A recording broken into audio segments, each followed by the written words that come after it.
lisanga bonganga yeba yango carrière politique na yo esili po muto wa lisanga bonganga sana na immaturité politique okozwa poste ministériel ndenge nini tolobaki yango bien tokoyeba bato ba soutenir ba ADF bato ba soutenir ba rebelle ba terroriste na ba discours na bango na maloba na bango. C'est pour vous dire que Katumbi, Fayulu, Ambongo baza na service ya Kabila. Kabila fandawa, Félix fandawa, Kamera fandawa, Bemba fandawa, Katumbi fandawa, na Fayulu fandawa. Papa, lisanga bonganga. Yebisa Ambongo mutatinyo na shole. Pour passer la médiation, tout va côté chômage. Na régime à IDPS, pouvoir à IDPS. Auto profito de seni. Tu vois na Kabila. Bazali oui confession religieuse. Débat ibo que ne vote té. Mais si c'est babito que ne vote. Babi misi de Nika Dima. Président à Seni. Ozali candidat qui mangiste. Et comme bazali proche collaborateur, il y a Félix Seked. Est-ce que Félix Seked a sema qui mangiste?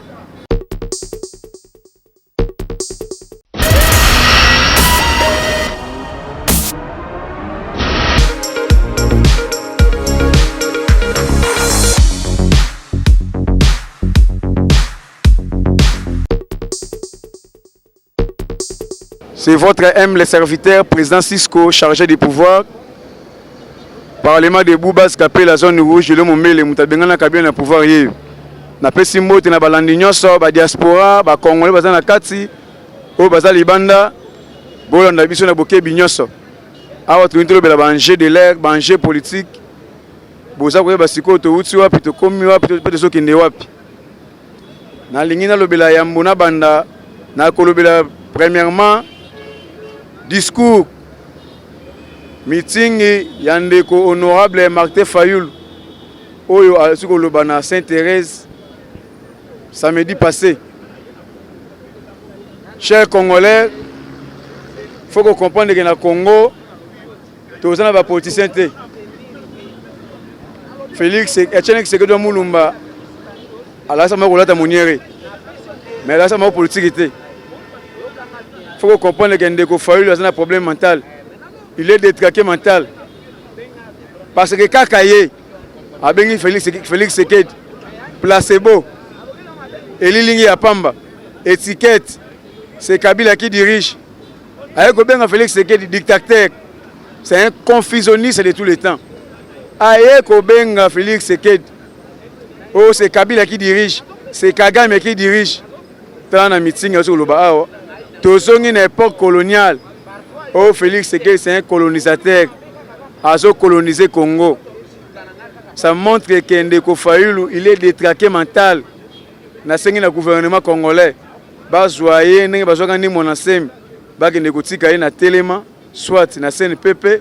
Le gouvernement a s'appelé député. Gouvernement Misambongo ba traiter Ndeko Mutu.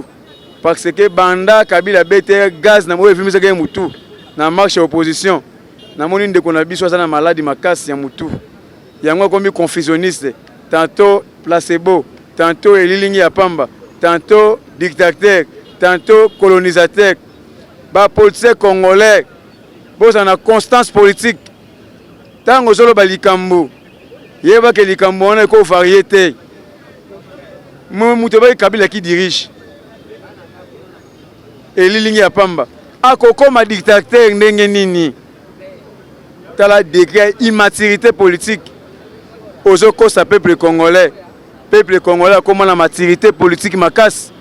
Chers Congolais botala sika ba politique congolais ba komisi biso ba komi ko luka ba marche ba misa trouble na mboka poto ke na dialogue o ya lingi dialogue avant ni sa mwasi bana na ye na belle famille na ye na ba makangu na ye basala dialogue biso IDPS autre mundi 3 décennies 37 ans de lutte tala ba photo ba fausse commune batu ba kufi ebele ba tumbi ba combattant docteur Etienne Tshisekedi Mulumba que son nom repose en paix olia zonga na Belgique akende kokuta na docteur na ye mais a sacrifié vie na ye les lois koufi pour na Congo yo lo baké Félix Tshisekedi a gagné l'élection té Félix Tshisekedi a gagné l'élection haut la main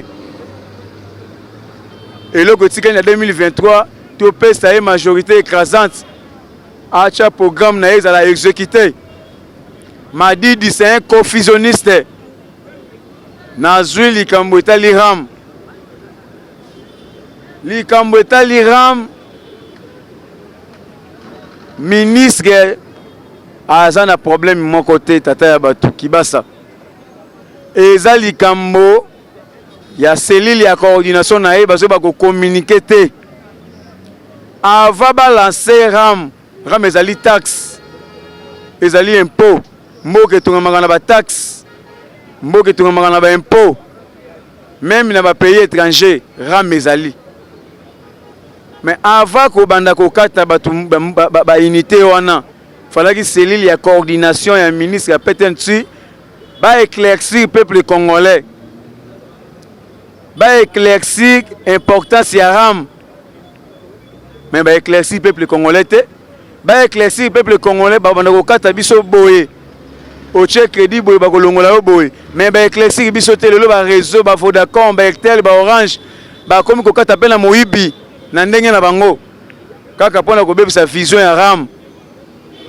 yango na bandeko na kosenga na ministre Peter Ntinde ko kibasa azonga lisusu na lombango na coordination ya communication na ye ba expliquer peuple congolais ba ko banda ko kata yango ndenge nini soko che 50 unités ba kolongola combien soko che 100 unités ba kolongola combien ba ko kata yango pendant autant de mois pour être esunga biso na ba taxe ya mboka ça la paye remontarde na zui dossier oyo to bengi état de siège ndeko madi de kelo babalongo l'état de siège ndeko Katumbi tango kendaki na Goma asengi na bana lusha bana filimbi peuple ya Goma babima na balabala pona kolongola l'état de siège les mêmes discours au Katumbi au Fayulu asali na Sainte-Thérèse tolobaki yango bien to koyeba bato ba soutenir ba ADF bato ba soutenir ba rebelle ba terroriste na ba discours na bango na maloba na bango c'est pour vous dire que Katumbi Fayulu Ambongo baza na service ya Kabila baza na service ya Kabila ya ko empêcher vision ya chef de l'état makonza mboka kuti pays mbeya pays alambo bateki ba carré minière nyoso bateki Jekamine bateki ba port nyoso ya Onatra na ba étranger akuti bakufa na est tongo midi poko ba 7000 morts par jour mais mokonza mboka tali makila na ngai ba congolais na za congolais mokonza mboka tali constitution conformément à l'article 85 de la constitution a décrété état de siège banda mokonza mboka a décrété état de siège tala ba retomber Moussala Kitoko toutes les localités sont sous contrôlé na ba terroristes et ba rebelles ba localité à minéré le lieu comme sous occupation ya ba FARDC et ça va retomber à état de siège le lot tous les rebelles presque tous les rebelles ADF arrêtés tués tous les autres bengi baza ba collaborateurs ya ba rebelles arrêtés ba localité récupérée grâce à l'état de siège. Tout le monde 7000 morts par jour. Et comment va cas isolé. Ils allaient grâce à la retombée à l'état de siège. Yolo, l'état de siège. Moi, quand je suis la tribune des Nations Unies, devant la mafia monde, impérialiste, pour financer le groupe rébellion. Aïbisi bango na kolongola l'état de siège attend mon koloma côté jusqu'à ce que na koyoka 0 mort jusqu'à ce que na koyoka tous les terroristes et tous les rebelles ba koufi en désordre ba kangami ba kimi est ne longola l'état de siège yo Katumbi yo Fayulu oya koloba ke ba longola l'état de siège oza ennemi à peuple congolais oza ennemi à bandeko ba kufa na est ozali collaborateur ya ba ADF parce que l'état de siège et pour l'intérêt du peuple congolais. Makila ya Congo et ce Congolais sopani. Même la région à Mobutu, le groupe rebelle qui boité, musée zaki boyete Kabila tikeli biso pays mbeya alambo atiki mboka na libulu ya kundi mboka Félix Sekedi ayeko bimisa mboka na libulu yo loba ke balongo l'état de siège faut être malade faut être détraqué mental place dans la scène peut battre ko traiter au mutu état de siège ko longwa atam ko lomo côté jusqu'à ce que tu solution il y a état de siège na koti makambo etali baisse ba produits surgelés à souffrance. Chers Congolais, Kabila a un contrôle de l'économie en Mboka sur les plans d'investisseurs étrangers. C'est Kabila qui finance, c'est lui qui est l'actionnaire. Il y a des entreprises, Marsa Foucault, Betesco, Congo Fiti, Libanais, c'est Kabila qui le finance. C'est Kabila qui est l'actionnaire na bango. Pourquoi baisse cet avion? Et ceux qui souffrent de beauté. Il y a des billets avion. Kabila Bomi Orgaman. A que ça la égal et moi Sinaï. Si oui, entreprise, il y a un opérateur économie. 7 va signer un accord. Balongol ba taxe, ba TVA. Au sombi, carton, il y a Soso, il y a Quist, il y a Thompson, il y a Poisson. Kuna na Namibie, na $5. Ouais, côté Gango, $75. Na égal, na maman Olive. Après, Congolais paye conseil, bien maman sociale. Congolais, Fongola Missou.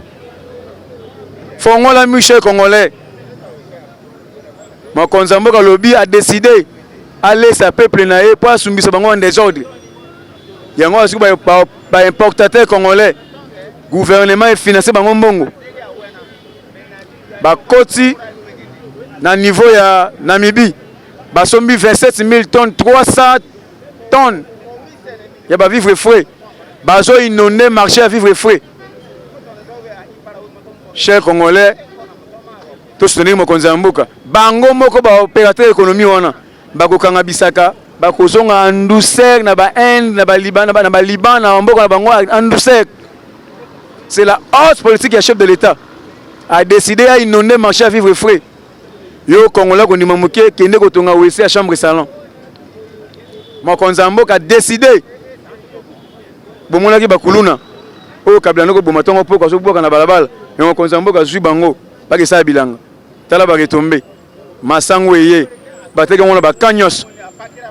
O leteka mana 90 000 bateki ngona 18 000 francs congolais. Et kiti na chango 18 000 francs congolais.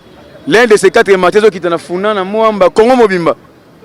Et moi qui bana kuna bagangi bolonga biso na prison ya makala tinda biso bilanga pesa biso musala fachi. Numéro 1 général bakuluna ya Mombele atini mbongo baba ele mwasi. Mais azana bilanga.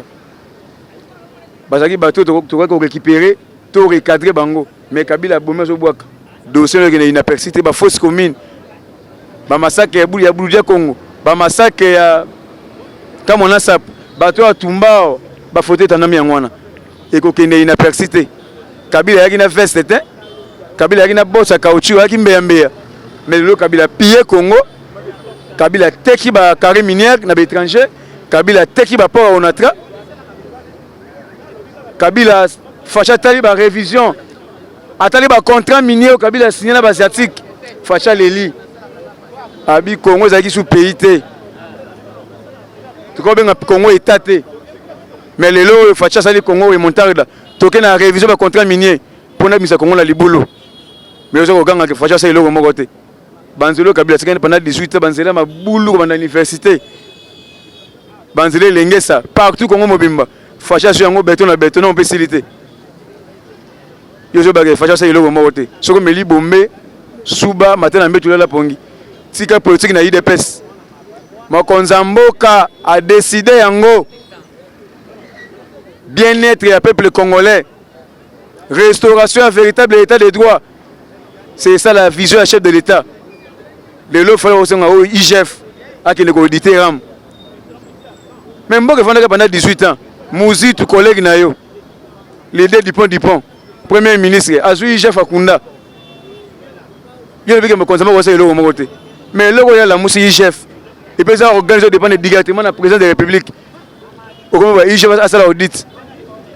C'est pour vous dire que le Ngono qui a vérité de Sirine, le bas de Fachi Nandemio, Et là, vous allez à IGF, remontage d'abord, vous allez à IGF, patrouille financière.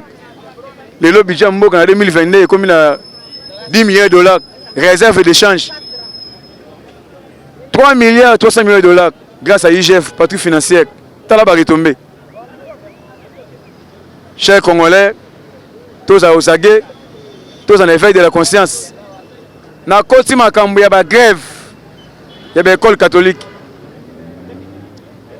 Na ko chité na makambo etali désignation ya nouveau bureau ya Seni. Mais pourquoi toute l'école basali grève té? École ya l'État, école laïque, école protestant, école musulmane, école kimbangiste, école armée d'Isali, école orthodoxe. Basali grève te kaka ba école catholique. Ambongo, Chole ou Tembi, bazan un problème particulier, na chef de l'État, problème de gratuité et mon une mise. Il y a un moment qui imposé biso Cyril et Bokoto. A reçu la biso coup d'état en 2023. Mon la kasi Ambongo président Seni. Il y a comment mon Cyril et Bokoto. Ou les bachate Bougoumé c'est pas Kajuma, bazo chez président Seni. Un est compétent en matière électorale. Na lobby na yo na niveau ya Katanga, bana basali grève, basali marche plutôt. Mais pourquoi ba école sur Katanga, c'est ba école catholique? Bana ba bio ça qui ndo quitter. Est-ce que Fatina tine basanga ba botate? Est-ce que biso peuple congolais tine basanga ba botate? Batika bana ya Congo batanga ofele. Ba mesana copier ba parents, ba millions de dollars par année. Le quoi mo konzama ba beti kake ya gratuité. Et ça aussi ma motema na bango te. Mais ba mataba kita bana bakotanga ofele. Tony moi ba ministre PSPT coup de chapeau. A lobby yango très bien. Enseignant oyo a kosa la grève illégale aux alliés reconnus na ba syndicat PSPT. Ba ko retirer matricule à l'immédiat. Et puis sans condition, ba retirer salaire, ba pesi NI. O azana bonne volonté au sala musala, à sala musala. Il y a autant que ça au respecter ordre et en bongo pour bloquer le peuple congolais, pour bloquer la vision du chef de l'État, pour retirer le matricule, pour retirer le salaire, qui est beta dame na chole. Qui est beta dame na mbongo, beta dame na utembi. Parce que, tout le monde a béki et léo colonial. Ça a l'Union européenne, impérialiste. On va imposer biso, président de l'étranger dans le biso. C'est pour vous dire que mon Konzambo a coûté enseignant na salaire à 80 000 francs congolais. 80 000 francs congolais. A comme ici, on a salaire à 400 000 francs congolais côté de gratuité. Beaucoup na 80 000, beaucoup na 400 000 côté de gratuité. Na rentrée scolaire, Tony Mwaba a bakisi bango 40 000 francs congolais, beaucoup na 440 000 francs congolais. Beaucoup ça la grève pour na nini. C'est pour vous dire que c'est une mauvaise foi. C'est la sorcellerie, c'est la haine. Ok, mon Konzambo a été à Biso Bolingo à Congo. Papa est à à Biso Bolingo à Congo, on a Bolingo à Congolais. Donc, ennemi à Congolais à Congolais. Mais tel bata soutane, soit disait Basal en Zambie. Il va salir sur l'église catholique. Non, la catholique. Mais médiocrité à tout le monde est en côté. Tout le monde est malou, tout le monde est bloqué à boiter. Tout le monde est tchao, tout le monde est bloqué à boiter. Tout le monde est mosengo, qu'est-ce que nous repose en paix, tout le monde est bloqué à boiter. Mais ambongo, ambongo, ambongo, ambongo, ambongo. Au même s'il fallait l'église catholique, au tchè l'église catholique, wapi. Au lingo de l'église catholique, biso ba chrétien catholique, au tchè biso wapi. Au tchè biso soni, ambongo. Au comme ça la mission ba politicien, moyena billet vert, ambongo. Au comme ça na enseignant catholique, ba tant ça ba congolais té. Au tchè venir ba na wapi. Est-ce que Ambongo vraiment? Tout ce que vous avez Ambongo. Si Kabana Batanga ofele Ambongo. Ambongo na Ambongo. L'icole à corruption Ambongo. Au lieu de ça venir à Congo. Au Tini Bansena basa la grève. Grève moko sans sous-bassement juridique. Grève moko sans cause. Basa ko Jocelyn Bango na temps normal chaque fin du mois. Pour nous, nous avons construit un mboka boye. Kaka pour la gratuité, ambongo. Ambongo na mbongo. tika bana batanga ofele yo muto futaka bango te soko yo kite be espace eza ya l'état eza ya yo te ministre alobaki ba école wana eza ya l'état ekolongwa na gestion directe ya catholique ekozonga na gestion ya l'état parce que la loi est dire mais c'est la loi faut respecter mboka mibeko ya mboka soko oza cardinal ozalaki nommé na pape mais mokonzi ya mboka ozalaki élu na Congo mobimba. Faut avoir un minimum de respect envers les chefs de l'État. Te biso lik na maté. Te biso Jean.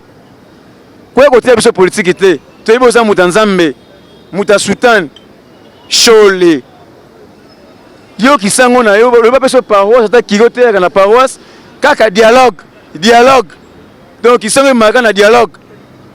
Tout on a pouvoir y de pèse dialogue ya te. Yebisa Kabila. Yebisa lisanga bonganga ata kashine to bosa na wona ndako mais ye dialogue bosa na bateli lisanga bonganga kaka dialogue ay ma ministre kana ba dialogue pas bosa basa pembe to lisanga bonganga basa pembe azate au de la chômeur à vie il devait ce pouvoir lisanga bonganga yeba yango carrière politique na yo esili po muto lisanga bonganga osana immaturité politique au poste ministériel ndenge Kabila fandawa, Félix fandawa, Kamera fandawa, Bemba fandawa, Katumbia fandawa, na Fayola fandawa. Papa, lisanga bonganga. Yebisa mbongo mutatinyo na shole. Pour passer la médiation, tout va côté chômage. Na régime à IDPS, pouvoir à IDPS. Oh to kufito décennie. To va na Kabila. To kosaki Kabila na coalition FCC cash. To kosaki parce qu'il y a un contrôle, il y a l'armée, il y a la police, il y a la justice, il y a la cour constitutionnelle. Tu es politicien, tu es Kosaki Yaka, Kabila, tu es mon chouchou, tu es mon partenaire. Tu es Kosi Kabila, Yaka, tu vanda, coalition FCC cash. Mais le gars comprenait qu'il était à Bani Babavi, dans la coalition, à Bounjé Peuple Congolais. Et on m'a consommé, on s'est retiré. FCC cash, il bat le Kofi, Kabila comme Mbeyambeya. Na mandefu le quoi ça filme à kokende CPI à kovanda na Félix atam koloma côté Félix abomate aibate maboko pembe a que le voir na assassin na mandefu le la rebelle to kovanda na étable moko atam koloma côté cha yango na mutu na yo ambongo oyo tinda lisanga bonganga to kovanda table moko côté makambo ya gratuité bana bakotanga ofele ti Congo kotika la Congo eza Congo eza ba congolais ba européen ba otinda yo ba imposer yo dialogue au sein makonza mboka coup d'état pour ozo un étranger au na Congo makambo ne koleka na Congo ata mokolo moko te. Je vous dis franchement la vérité, il devait ce pouvoir.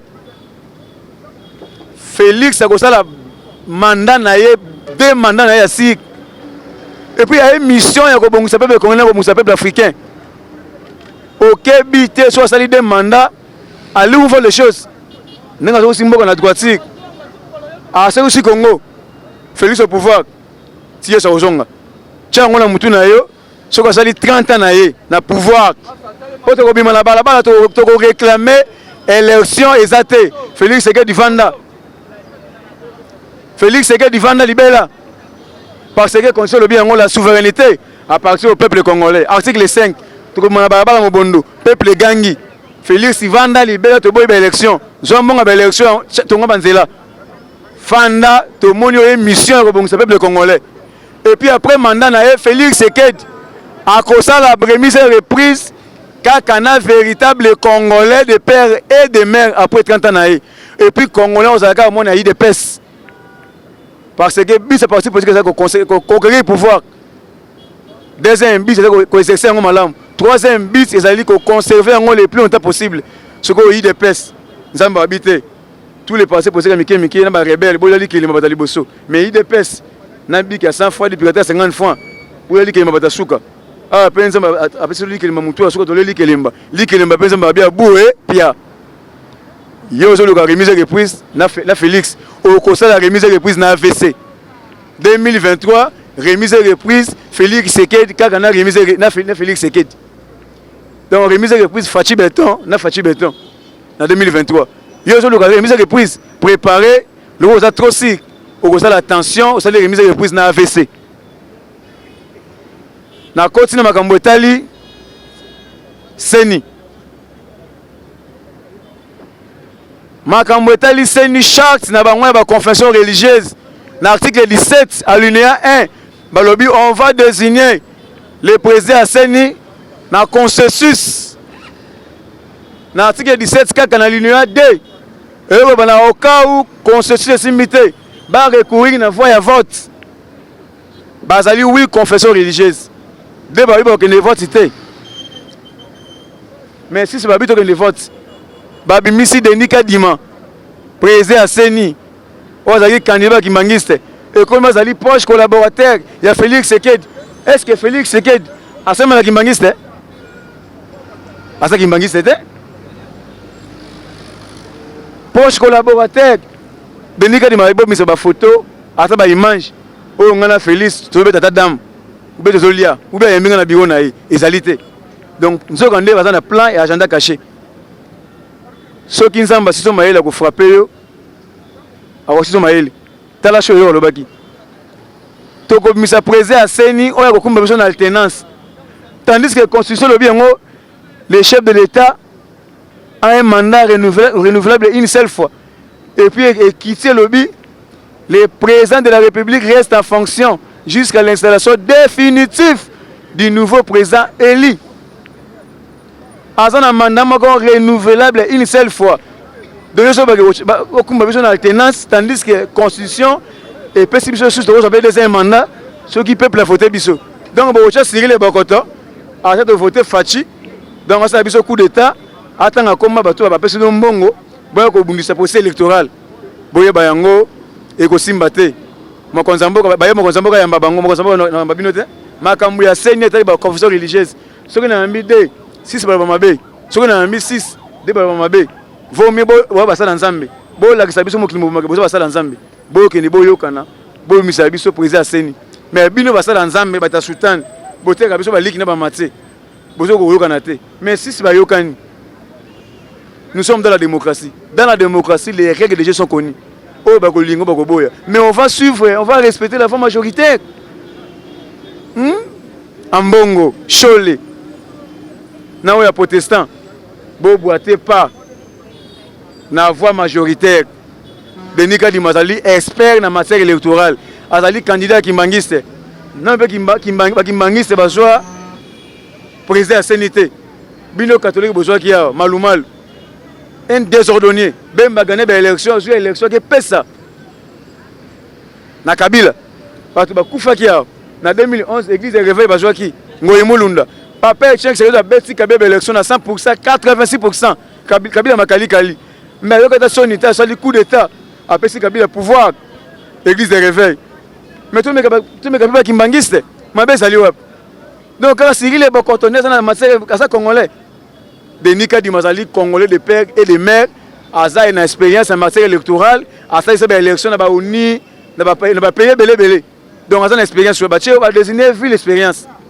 Beaucoup m'ont menacé, Tina, Dodo Kamba, Limon, église de réveil, na chaque mangala, où il y a musulman. Bozo Ganga, où bâtiment on a hôtel du fleuve, mais bâtiment on a pour les réseaux sécuritaires. Bazaki menacé, Dodo Kamba, qui n'a veillé. Chance à qui a signé balongé na mosna bana ba ki batam ba kutsete na kanda ba saccager église na clôture Ramadan musulman ba ki menacer check mangala sinon na kunayi mais lelo oyo ba ju bango même ba na hôtel du fleuve pour les sécuritaires beaucoup mi ko ganga ba bi misa bango kuna ba corrompu donc bozulu kane ba boma bango ba tu batindi bino ba ba za mikie il dépasse machine politique il dépasse au pouvoir. Il dépasse l'opposition, mais il dépasse le pouvoir.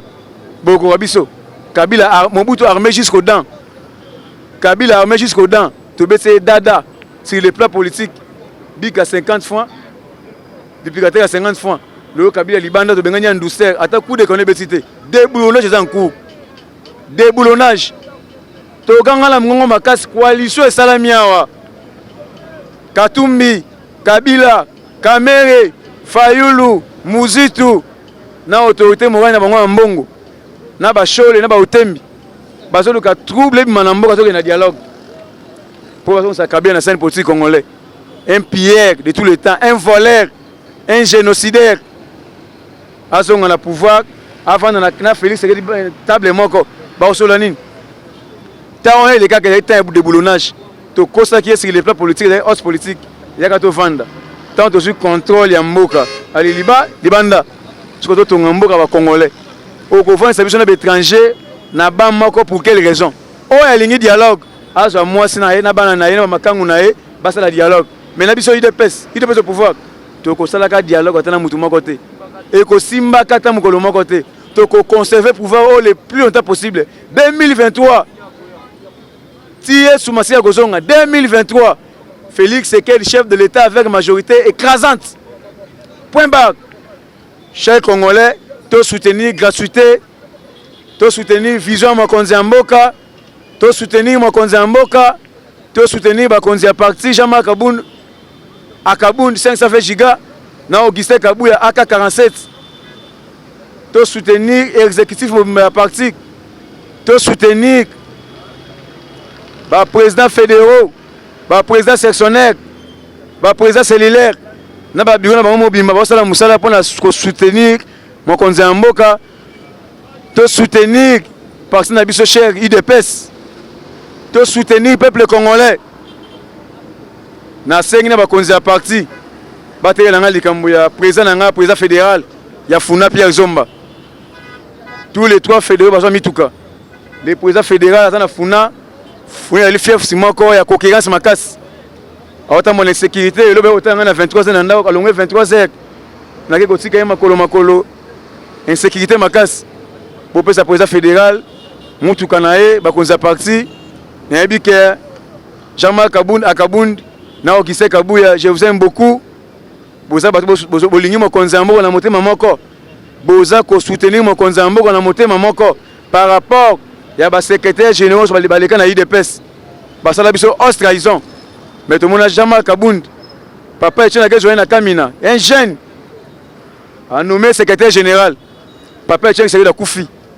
Mais Jean-Marc Kabound a même parti na congrès. Malgré la corruption ba yeli anenge na nenge akangi motema etake jeune azali na posa mbongo. Mais à Jean Bongote, à qui n'a parti dans le Congrès, à élu Félix Tshisekedi, président du parti, à Boyko postulé dans le Congrès. Et puis, à élu Félix Tshisekedi, candidat président à IDPS. Aujourd'hui, IDPS au pouvoir. Ceux qui Bachaka Mobake, Bachaka Chibala, mais l'IDPS c'est ça. En tout cas, Jean-Marc Kabound, coup de chapeau, nous avons un soutien total. Augustin Kabouya, Bamafungo Baleka, Basala, haute trahison. Mais Banda, au commencé, jusqu'à preuve du contraire, aux autres dirigeants partis qui toquent, aux autres soutenir mon conseil en Mboka. N'a pas question que Misala est combattant aux Misala. Parce que ils dit combattant de la rue. Au temps le parlement debout, au temps la cellule, la sélection, la fédération, les lots, aux alliés secrétaire général, aux gens soutien à Bisso à 100%. Il y a un peu de soutien à eux pour soutenir Bisso. Côté du Camboya, président fédéral Pierre Zomba, à autant mon insécurité. Na niveau ya Funa, Bazako Sekaye, bote la président fédéral ya IDPS ya Funa, Makolo, Tilelo, bo équipé, bo pesaye moi quelque chose. Azwa position étant que président fédéral ya IDPS parti au pouvoir. C'est votre humble serviteur, président Cisco, chargé de pouvoir, Parlement de Boubaz Kapé, la zone rouge, les grands communicateurs, le Parlement de Boudizemiri, Moutabengana Kabila na pouvoir. Moutasala Kabila Benga Mumbele Yolo zone rouge. C'est moi. Plus 243 89 68 53 286. Plus 243 89 68 53 286. Pour l'analyse à ligne, info à ligne, je vous aime beaucoup. Je dis et je vous remercie.